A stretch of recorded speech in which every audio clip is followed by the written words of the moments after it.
Então,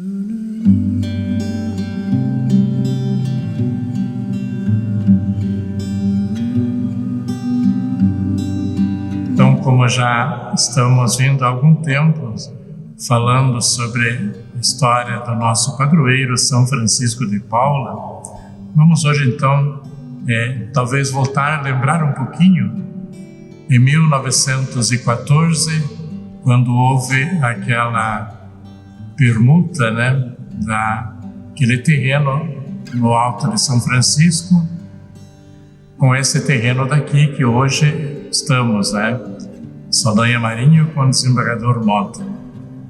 Na época também os paroquianos daqui da região se uniram e com seus recursos eles adquiriram um terreno que fica aqui praticamente encostado nesse terreno aqui. Eles adquiriram e doaram então junto com esse terreno aqui que tinha sido então feito a permuta, E nesse terreno então ali do lado foi construída uma casa e por muito tempo ela serviu como uma escola pastoral e era dirigida então pelas irmãs de São José. Vemos que a paróquia aqui na época, a igreja tinha sido feita uma igreja temporária de madeira e em 1936 então ela foi elevada à paróquia.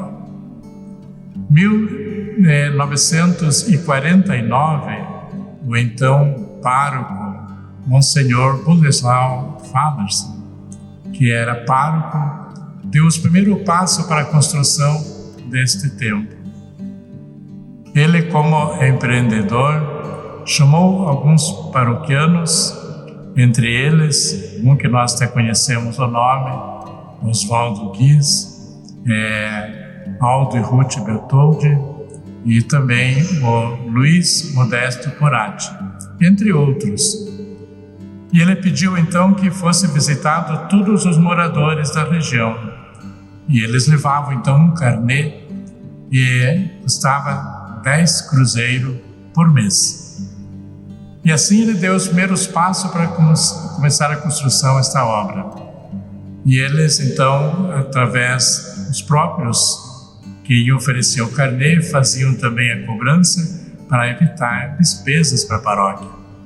E no início, então, foi começado a engajar recursos através das quermesses, festas, e ele pensava, Monsenhor, que precisava juntar, então, no mínimo 500 mil cruzeiros para começar a obra.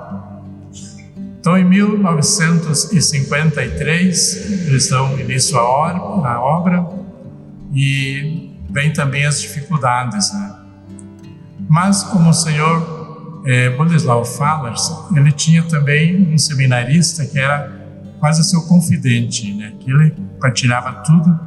Esse seminarista era Pedro Fedalto, que estudava então em São Paulo, que hoje é o nosso arcebispo emérito Dom Pedro Fedalto.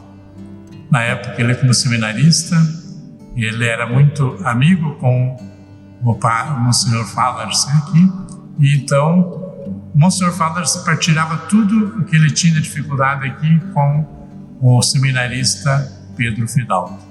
Em 1953, então, Pedro Fedalto, o seminarista, recebe uma carta do Monsenhor falando assim, a obra começou, mas está faltando verba e o que tinha já acabou. E então só pela providência mesmo, por um milagre, para que não parassem os trabalhos. E ele então recorre ao seminarista Pedro Fedalto, na época, que rezasse e intercedesse a São Francisco de Paula que alcançasse esse milagre. E assim foi na época, com muitas dificuldades. Teve um certo ponto também que ele escreve para o seminarista Pedro Fedalto, demonstrando que estava se sentindo assim, muito fraco, quase até com uma, digamos assim, como se fosse que tivesse Essa doença, eu digo assim, que a pessoa fica realmente muito triste, muito abatido, e, enfim. Mas ele resistiu e continuou a obra fazendo, e essa obra fazendo com tanto cuidado, tanto carinho, até que 1961, praticamente essa obra já estava terminando. E vemos quantos detalhes que ele coloca na época, né? Ela foi construída uma área total, incluindo o subsolo, as galerias, uma área total de 2.474 metros quadrados, e também com a torre de 40 metros.